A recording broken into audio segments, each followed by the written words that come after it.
새로 오신 선생님이다. 잘생겼다. 네, 오늘은 교회법에 대해서 할 건데 첫 번째로 무슨 강의를 할까 고민을 하다가 헨리 8세로부터 시작을 해보자 라는 생각을 했습니다. 사람들이 되게 의아할 수 있는데 종교개혁에서 생각보다 되게 중요한 사람이에요. 원래 종교개혁은 루터 그리고 칼빈 뭐 이렇게 되게 중요한 인물들이 거론되는데 헨리 8세는 우리 또 법하고도 좀 연관이 있어가지고 선택을 했고요. 굉장히 또 재밌는 사람이라서 헨리 8세를 이해하기 위해서는 그 전에 있었던 그 장미 전쟁이라고 있어요. 장미 전쟁을 좀 이거 이해를 해줘야 되는데 장미 전쟁 아주 짧게 30년짜리 전쟁인데 아주 짧게 한 걸로 해볼게요.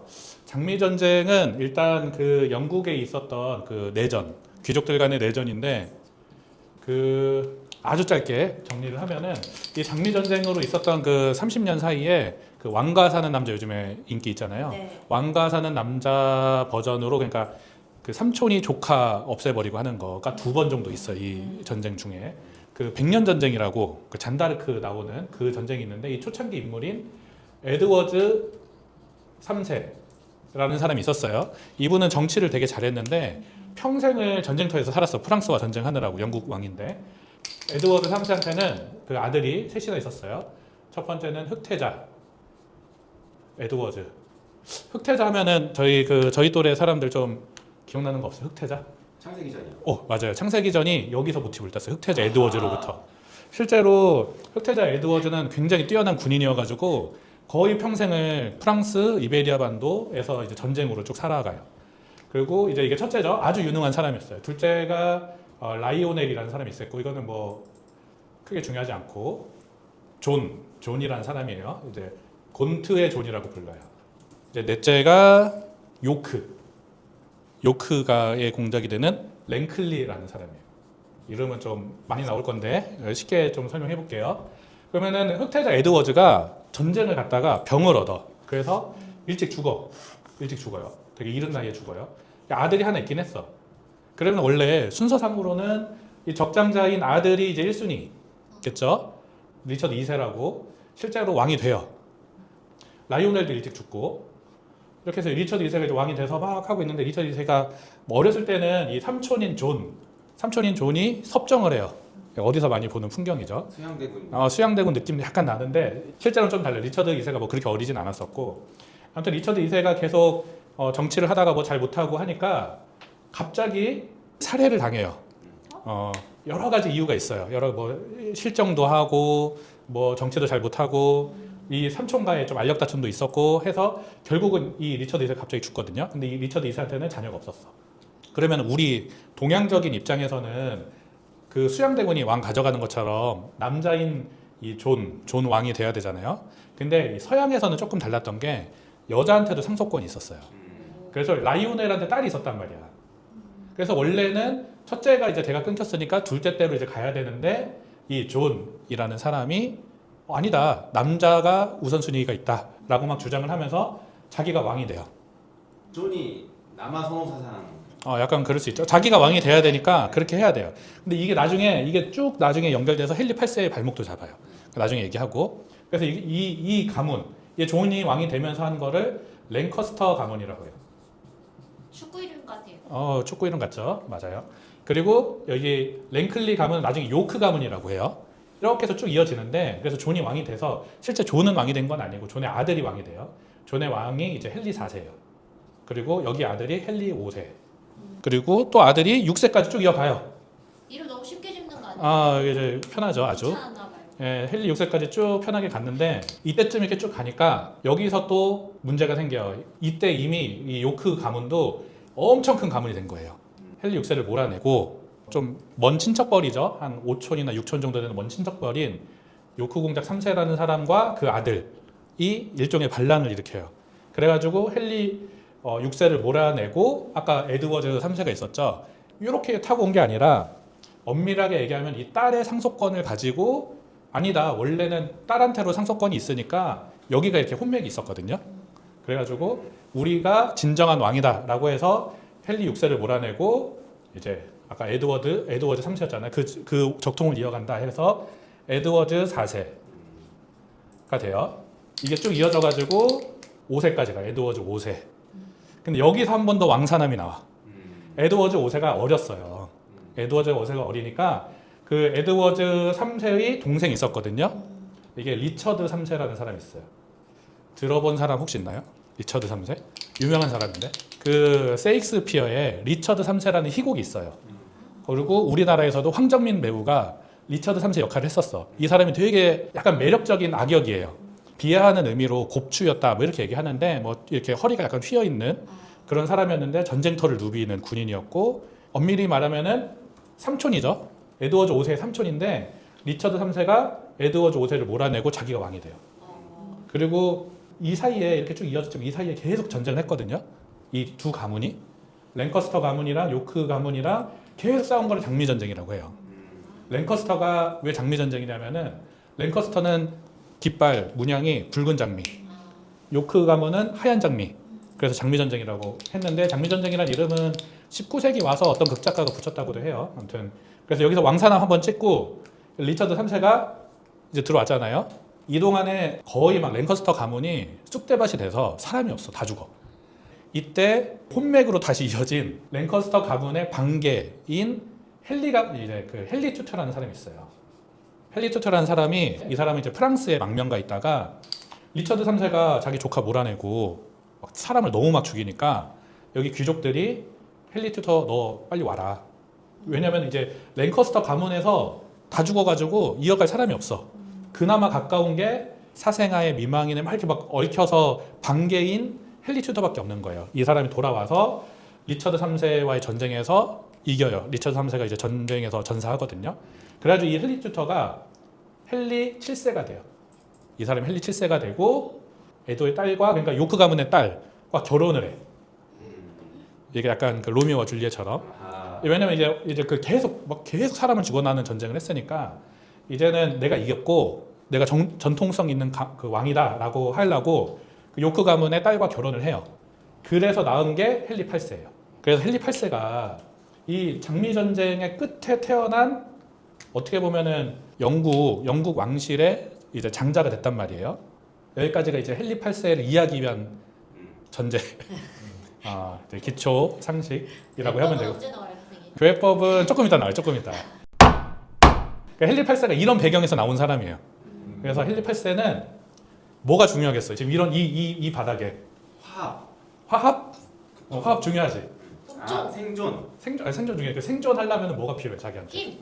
힘. 힘도 있지. 힘도 있고 돈도 있고 한데 둘 다 맞아요. 결혼. 힘도 있고 돈도 있고 결혼도 필요하고 자식이 필요해요. 왜냐하면은 이게 결국은 계속 이어갈 수 있는 자식이 없어서 계속 벌어진 전쟁이란 말이에요. 그 헨리 8세는 그 방금 얘기하신 것처럼 자녀, 특히 이제 아들을 원했죠. 왜냐하면은 왜 아들이었겠어요? 아까 자기의 한참 선대인 그 고트의 존이 남자한테 우선권이 있다라고 한 그 집안 사람이잖아, 이 사람은. 그러니까 아들이어야 돼. 일단은 아들이어야 되고 딸이면은 문제가 이때는 서로 상대방 왕국이랑 계속 결혼을 했는데 내 딸이랑 결혼한 사위의 나라가 예를 들어서 뭐 프랑스랑 결혼했어요. 그러면은 내가 죽으면은 그 사위의 나라가 우리나라에 들어올 수도 있잖아요. 외세에 개입이 되기 때문에 일단 아들을 원했어요. 아주 간절하게 원했어요. 그리고 당연히 돈도 원했어. 그래가지고 헨리 8세가 이걸 어떻게 해결하느냐를 보면은 우리 헨리 8세가 우리 법에 또 끼친 영향을 알 수 있어요. 헨리 8세가 되기 전에 이 형이 있었어. 아서라는 형이 있었어요. 킹 아서와 같은 아서예요. 그 이제 스펠링은. 근데 이제 헨리 7세가 이제 자기가 이제 왕이 됐고 그리고 자기 아들부터 계속 자기 왕권을 유지를 해야 되기 때문에 여러 군데 이제 사돈댁을 알아보다가 아라곤 왕국의 왕녀 캐서린. 그래서 아라곤의 캐서린이라고 불러요. 결혼을 이제 자기 첫째 아들과 시킨 거예요. 근데 아서가 미성년자 때 죽어. 자기 형이.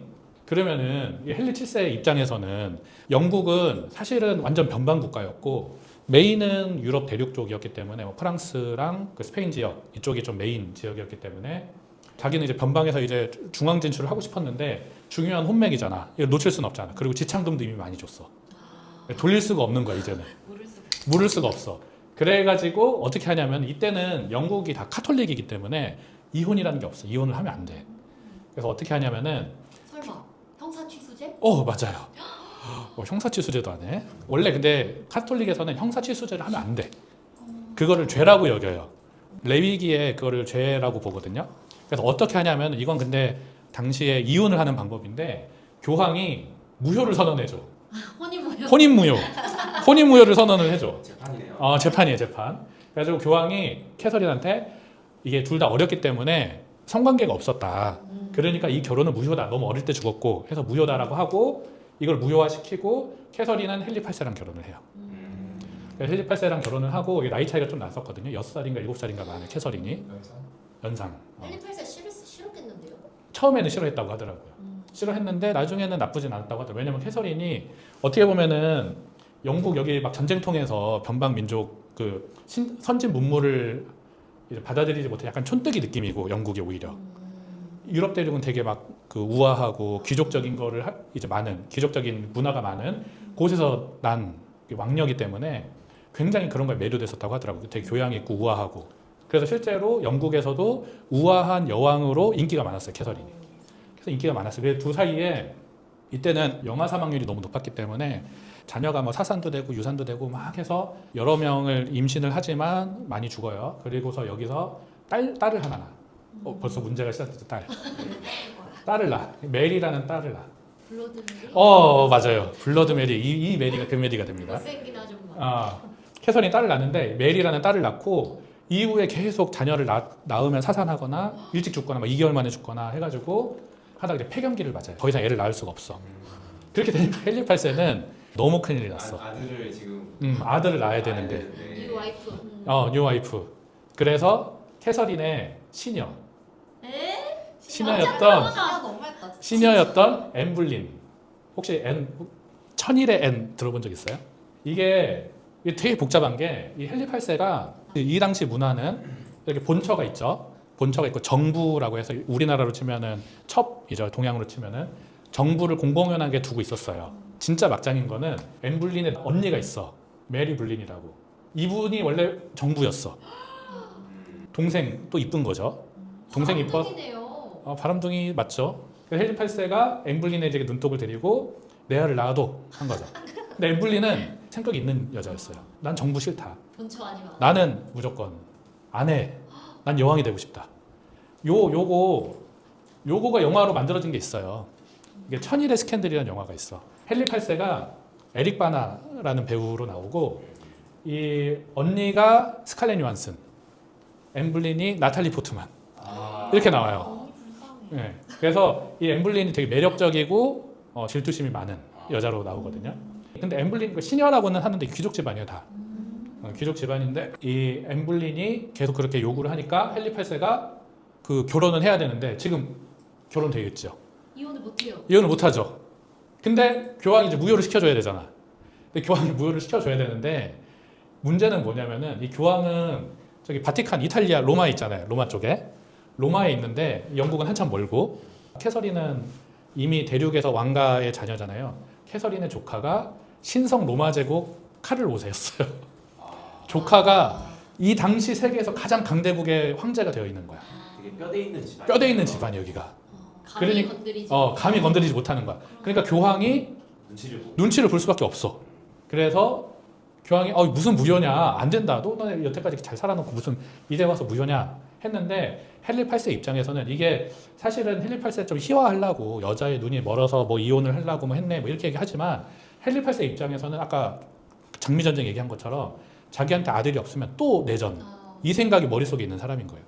그래서 엠블린을 그 여왕으로 삼기 위해서 무리수를 넣죠. 그 무리수가 뭐냐면은 수장령이에요. 수장령. 이게 뭐예요? 수장령이 뭐냐면은 교회의 우두머리는 교황이 아니라 나다. 그래서 이게 수장령이라고 해요. 아니 카톨릭.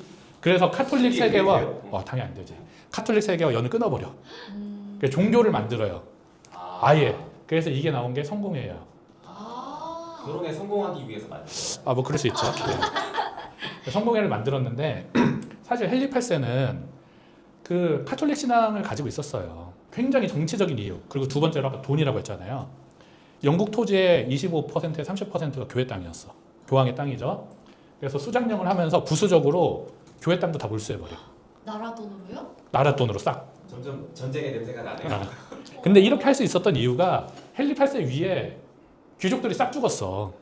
이미 때문에요? 예, 그 장미 전쟁 때 자기 윗대 있는 귀족들이 다 죽어버렸잖아요. 그러니까 자기가 전제 군주가 된 거야. 막 나가고 있는 거지. 그리고 아들도 필요해. 그래가지고 일석삼조인 거지 자기 입장에서는.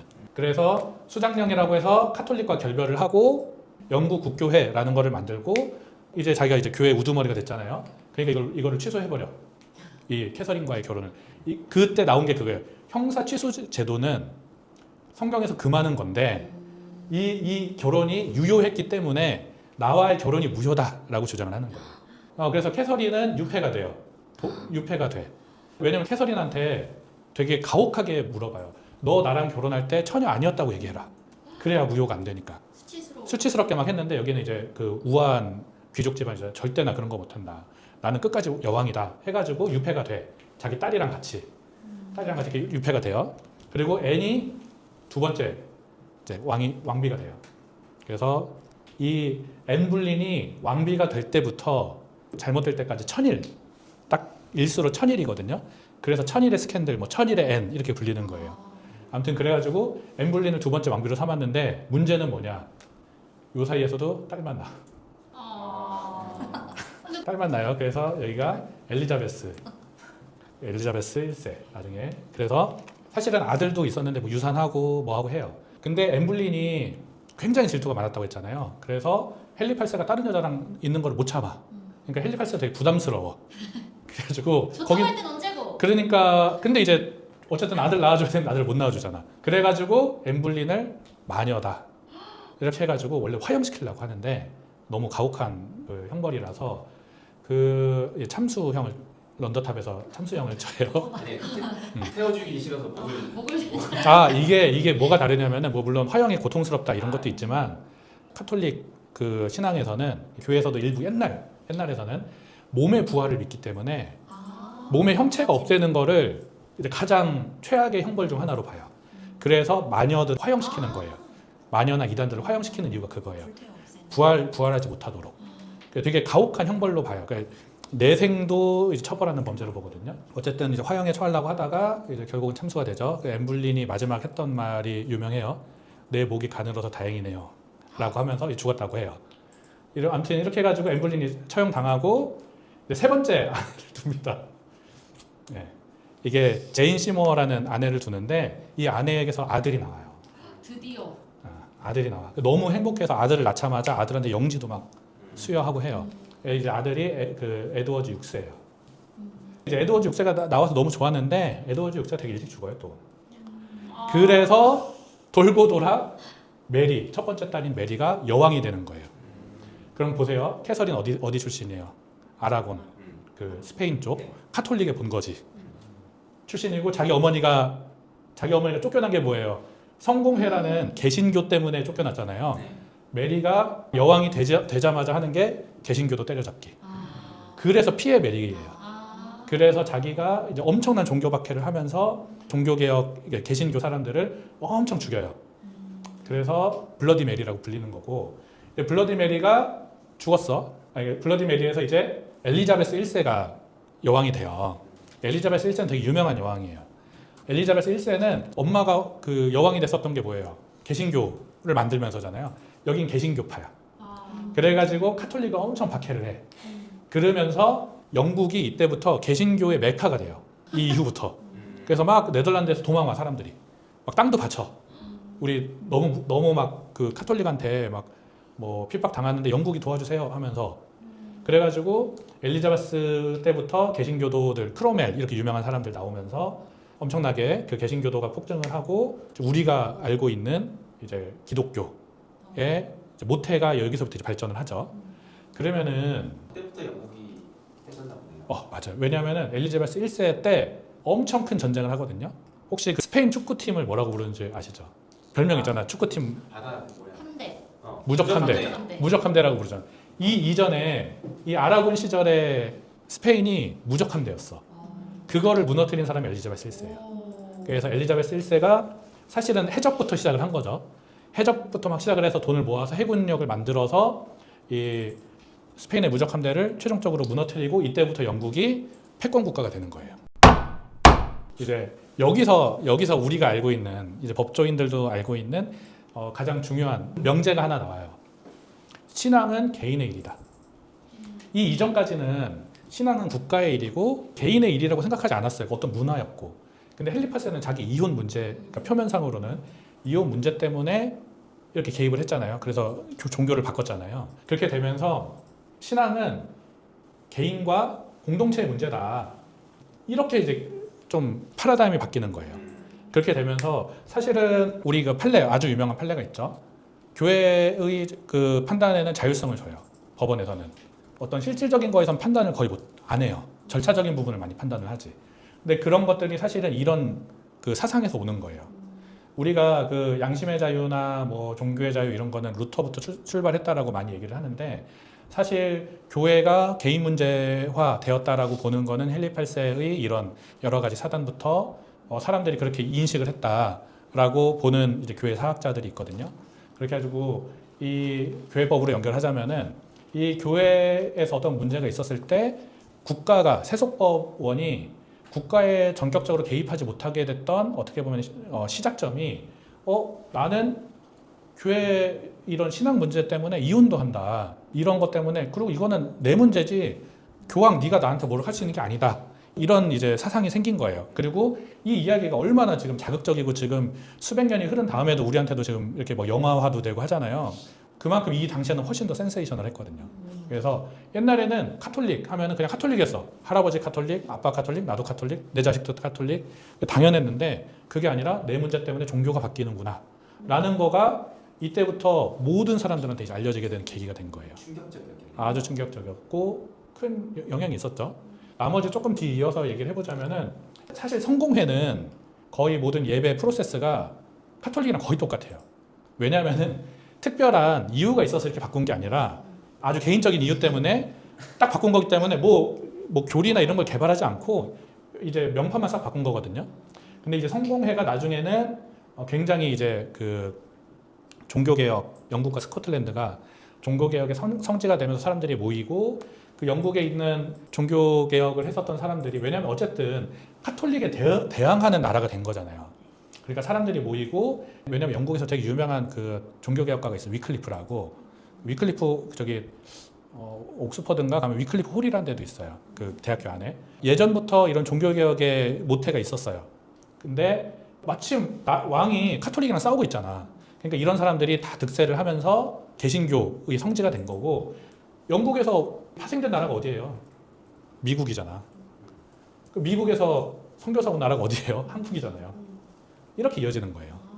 그래서 어쨌든 스코틀랜드 쪽에서 존 낙스라는 사람에 의해서 좀 정립이 됐었던 이 장로교가 미국에 가고 침례회도 미국에 가고 침례교도들도 그래서 미국에서 기독교 국가라고 해서 이제 처음에 되죠. 그래서 미국에서 한국에 오는 거예요. 토마스 선교사.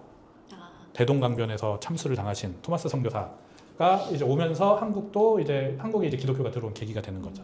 그래서 평양 뭐 대부흥 운동 뭐 하면서 이렇게 하는데 이건 다음에 또 얘기하면서 이건 이제 교파 분열에 대해서 우리가 한번 설명할 건데요.